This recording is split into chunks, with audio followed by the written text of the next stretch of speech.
cette deuxième partie, c'est la continuation de la présentation de ce matin. En fait, c'est le vrai travail qu'on fait tous les jours. Les 90% des cas, c'est des juments avec de la fourrure. Je vais parler un peu de la gestion du pied. La gestion du pied qu'on trouve chaque jour, chaque année. Un peu pire.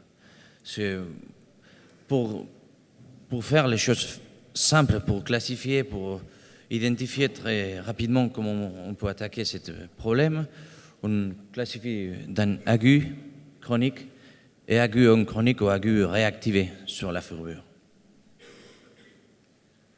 La fourrure aiguë, il a une présentation suite à un problème traumatique ou systémique ou les deux en même temps. On ne trouve pas forcément des signes radiographiques, des modifications à la radio. La seule chose, on trouve un cheval inconfortable, 1, 2, 3 ou 4 membres, parfois les 4.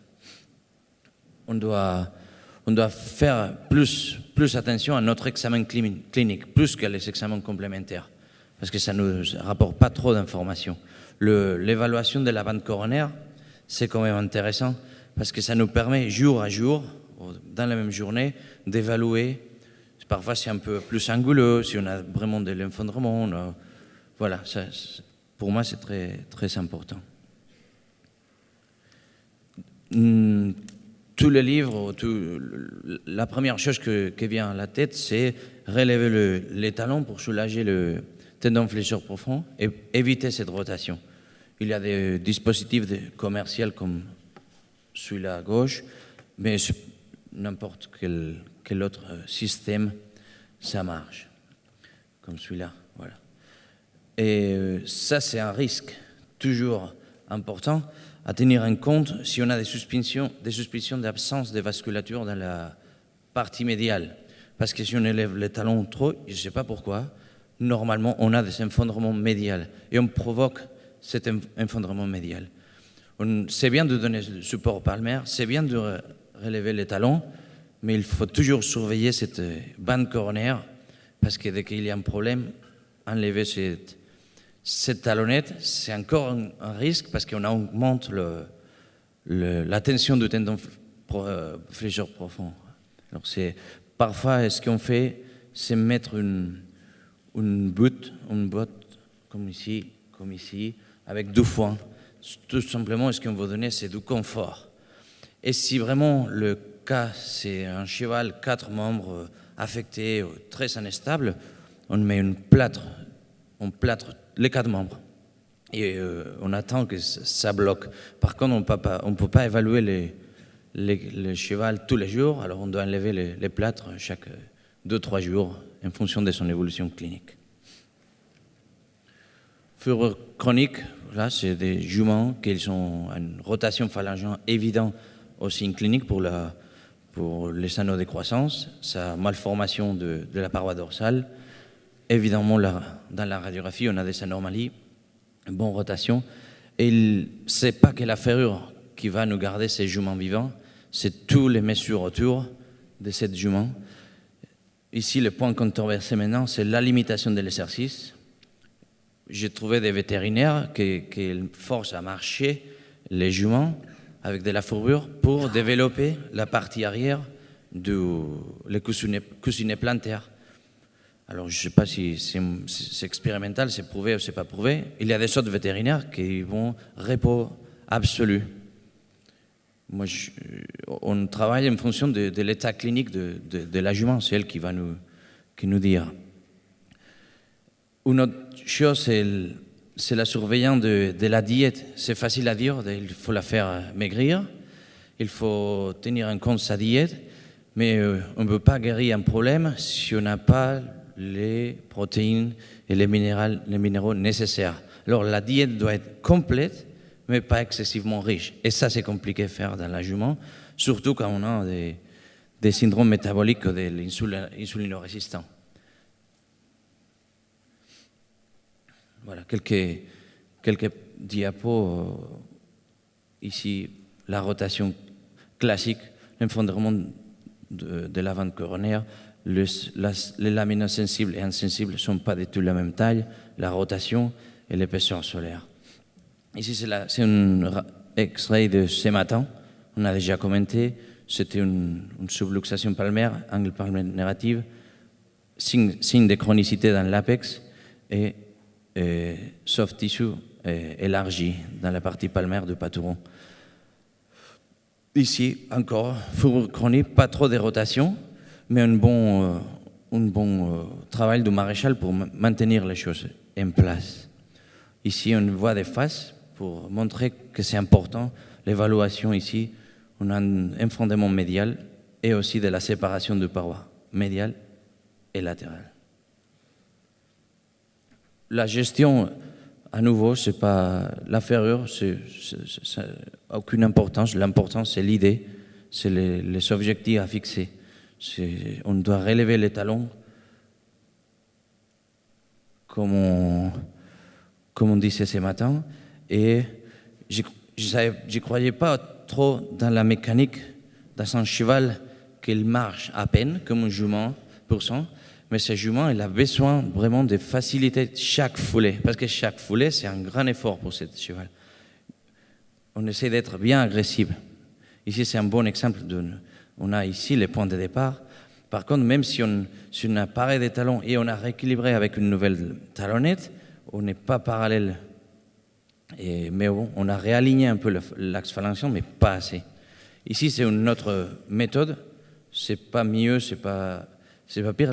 Pour établir, fixer et donner un peu de la stabilité dans les CM impense. C'est provoqué parce que la compression dorsale, ça nous empêche d'avoir une bonne vascularisation et ça nous donne des CM difficiles à soigner. On les met avec de la résine directement, difficile à tenir en place si on ne met pas de petites vis, parce que quand on met notre râpe plastique, ça glisse vers le haut. Tenir en compte de ne pas les mettre trop haut, parce que sinon ça fait une compression dans la couronne. Même faire ici, différents matériaux. Polyuréthane, plus légère. Des autres méthodes, parfois on n'a pas besoin de choses compliquées.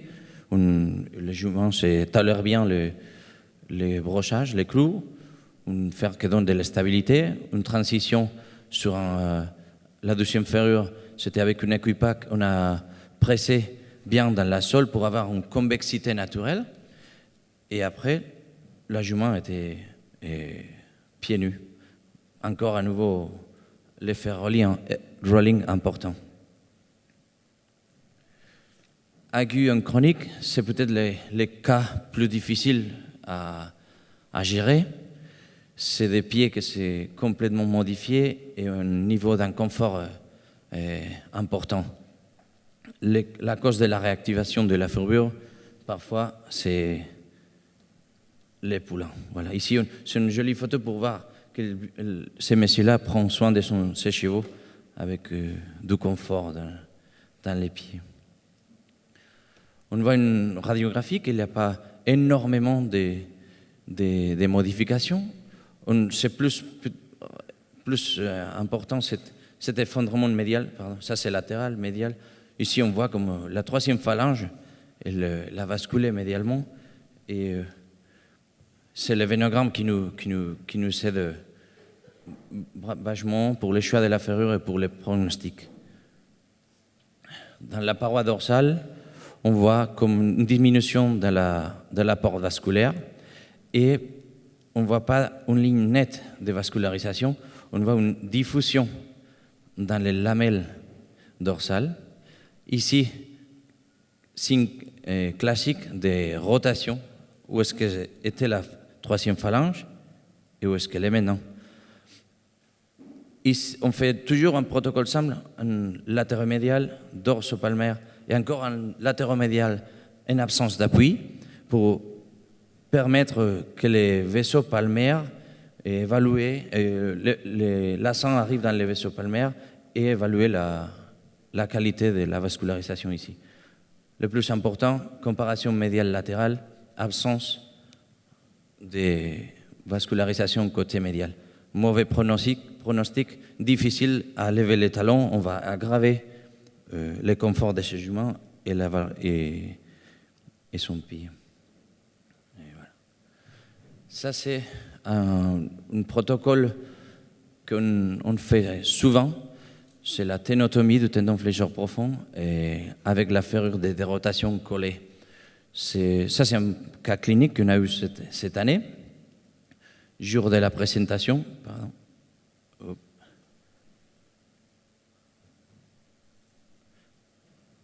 Voilà.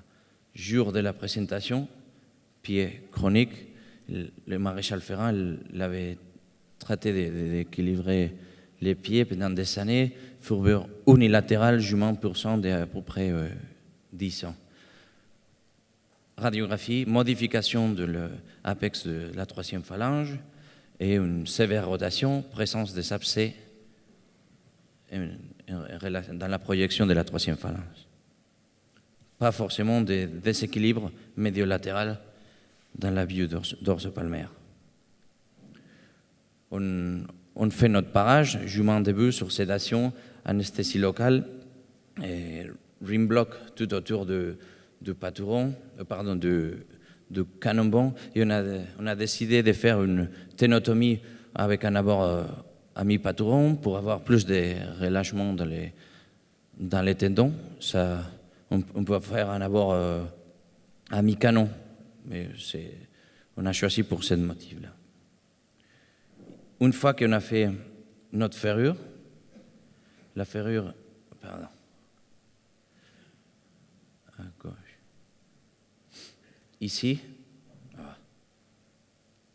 voilà, en bas à droite, c'est une ferrure compensée avec prolongation du talon pour supprimer la subluxation phalangienne.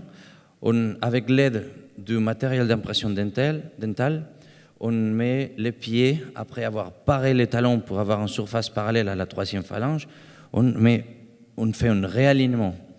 Ce réalignement, c'est discutable si on doit être négatif, zéro ou positif. Dessus à une discussion ce matin à 7 heures du matin. Voilà. Nous, on les fait dans la version américaine, on les met plats. Hans, il les met à une position physiologique. Ça me paraît plus logique. Voilà. Une fois qu'on a collé les fers, on les met sur un dispositif pour lever les talons, pour relâcher les tendons flécheurs profonds, et on coupe les tendons. Si c'est dans les mi-canons à hauteur des mi-patouron, on peut les faire au soutien. Évaluation radiographique, on a immédiatement une bonne épaisseur solaire, on a accès à soigner tous les abcès dorsaux. On n'a pas forcément enlevé beaucoup de parois dorsales parce qu'on veut de la stabilité, parce que ça ne sert à rien si on enlève tout ça, ça va nous décomprimer. Par contre, on a fait un petit sillon avec la râpe pour essayer de décomprimer. Ça, c'est les membres contralatérales. Pour le moment, on a laissé la ferrure en place. Je ne sais pas si on considérait que c'était assez d'efforts pour une journée, on n'a pas ferré l'autre membre ces jours-là. Voilà. Dans la même semaine, la jument, elle était vachement plus confortable. Elle pouvait marcher, elle n'était pas à 3 pattes, elle était agréable à voir. Et ici, on voit bien les sillons coronaires et comment ça commence à descendre. Voilà. 15 jours, 2 semaines après, évaluation radiographique, parce que la jument, elle ne pose pas le pied. On voit un développement d'un abcès incroyable, latéral et médial. Voilà, c'est la même radiographie. On fait un vénogramme. Ce n'est pas que si on s'est trompé de veine, c'est parce que l'état inflammatoire de la peau, ça ne permet pas d'aller plus loin. Il n'y a aucune amélioration. Il n'y a pas de vascularisation dorsale, pas de vascularisation palmaire. Cette troisième phalange, elle n'est pas irriguée du tout. Les pronostics pour ces juments, c'est vraiment négatif, réservé. Pardon. Même évaluation, aucun soutien dans la partie latérale médiale. 24 mai, on était désespérés, on a enlevé de pince jusqu'à talon, on a enlevé toute la paroi dorsale pour chercher une décompression, pour chercher une absence totale de pression dans la bande coronaire. La jument était déferrée. On a mis par contre un fer dans l'autre pied, c'était encore un rail shoe avec un support dans les talons et un bon effet mécanique d'impance. Les abcès continuent à répétition, absent, ça saigne même pas. Et quelques jours plus tard, on croyait qu'on avait gagné, mais 5 jours plus tard, ça prolapse. La couronne, elle est dépassée. Alors on doit faire quelque chose. On a considéré de faire une compression. On ne veut pas que la couronne grandisse au-dessus du pied. On a opté pour faire une plâtre tout autour du pied avec un dispositif de lavage pour avoir accès et avoir la possibilité de donner de la médication à cette erreur-là. Ici, on voit les abcès et l'absence de la 3e phalange. Absence. Quelques jours plus tard, voilà, et 12 jours plus tard, ça continue. Et cette compression, on a des parties nécrotiques en profondeur, probablement suite à l'absence de vascularisation. On a essayé avec de l'arbothérapie, tout ce qu'on a voulu, des bridées agressives. On continue avec des castes, on essaie d'avoir des dispositifs plus efficaces pour les lavages. On change chaque 2-3 jours, on plâtre à nouveau. Voilà, 28 juin. Et la jument ne pouvait plus, les propriétaires ne pouvaient plus, tout le monde était fatigué. On a fait euthanasie humanitaire. Ils ne m'ont pas laissé récupérer les membres. C'est les dernières photos que j'ai de ces juments. C'est pas tous les jours comme ça. Parfois on gagne, parfois on perd.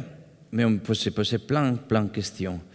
Première, est-ce que cette ferrure compensée qu'on avait pris au départ pour avoir diminué ces subluxations, est-ce qu'elle a augmenté une pression dans les talons que c'était déjà compromis dans la vascularisation? Est-ce que ça a accéléré la dégénération sur ces parties postérieures, que c'était la seule partie vivante de ces pieds? La ténotomie, on a fait le choix du patouron pour avoir plus de relaxement dans la 3e phalange. Est-ce que ça aurait été mieux de faire dans les mi-canons et être plus conservative? Est-ce que notre plâtre était tard? Est-ce qu'on aurait eu faire les plâtres immédiatement après la ténotomie? Est-ce qu'on n'aurait pas dû le faire? La résection de la paroi, pourquoi pas? On a enlevé toute la paroi dès le départ, une décapsulation. Pourquoi on ne l'a pas fait au départ? C'était correct, pas correct? Et toujours, même si on a été tous les jours pendant plus ou moins 1 mois et demi, est-ce qu'on aurait dû être plus agressif, plus conservateur? C'est des questions que, en tous les cas, c'est différent. Même si on a notre protocole, on essaie de travailler, adapter à chaque jour, chaque cheval. Voilà, ça c'est ma présentation. Merci.